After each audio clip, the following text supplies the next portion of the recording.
Donald Trump went on Truth Social on Wednesday and declared a Texas emergency. It wasn't about the war. It wasn't about the bombs. It wasn't even about the ballroom or the big gold curtains. The emergency is about James Talarico. And already we've seen one Republican candidate start to bow to Trump. And he's hoping to help Trump and the other Republicans cheat.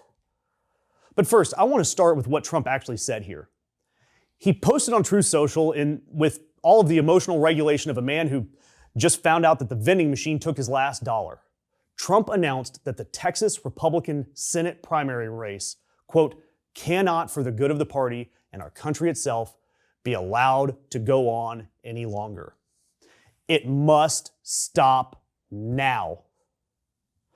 Trump then declared that he would soon endorse a candidate in the Cornyn-Paxton runoff, something he'd refused to do for nearly a year, while the race burned through $100 million in campaign funds, and that whoever Trump doesn't endorse should drop out of the race immediately. And then, without naming him, Trump called Talarico an easy-to-beat radical left opponent.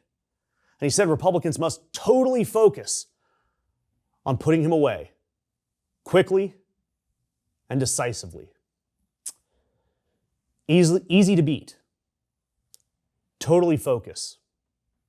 Quickly and decisively.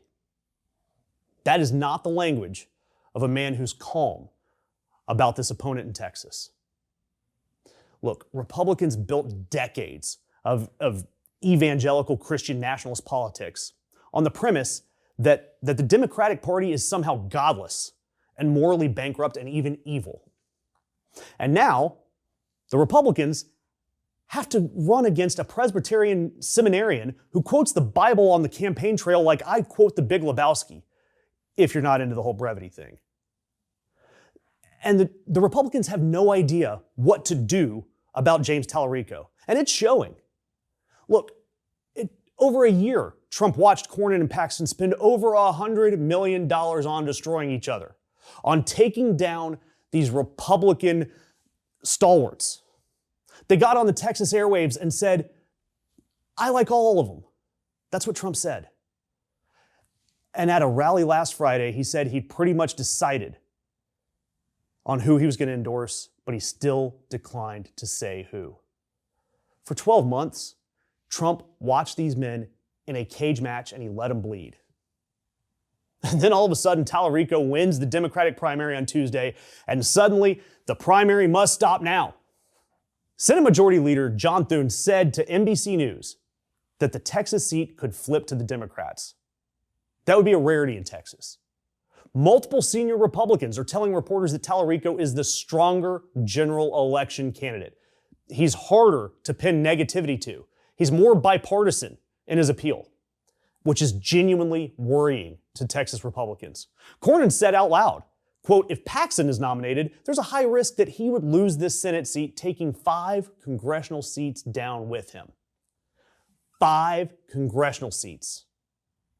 Talarico, he's a seminarian, an actual student of Christian theology. He speaks the language of evangelical voters. Not his performance, because this is the life he lives. It's his intellectual tradition. He talks about protecting the poor, holding the powerful accountable, the moral obligation to have affordable health care. And he quotes chapter and verse. You know, all that woke stuff that Jesus has said. I mean, look, how do you run the culture war playbook against that?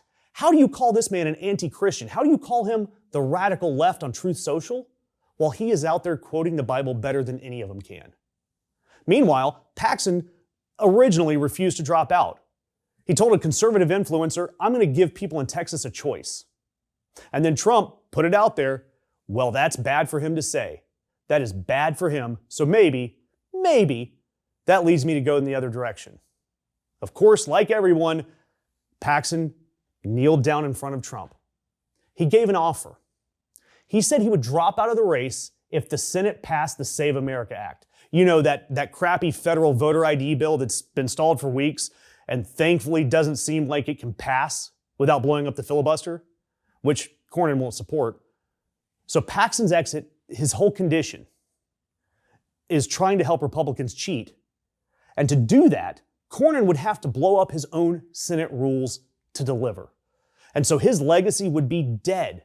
So the only way that Paxton will drop out of the story, or drop out of the race, is if the other candidate destroys himself.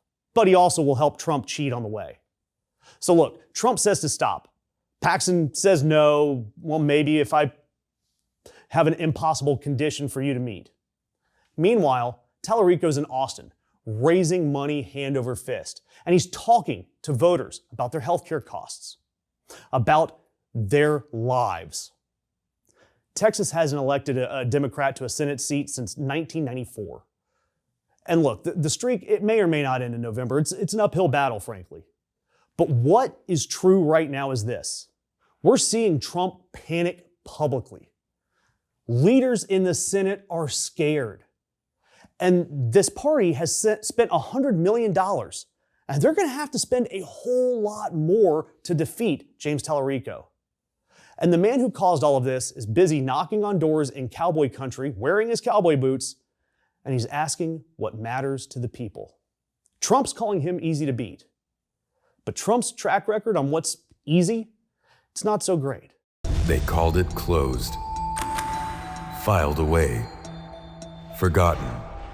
But some truths don't stay buried. Time doesn't erase guilt. A reckoning is always just around the corner. A death in Arcadia. Justice has a long memory.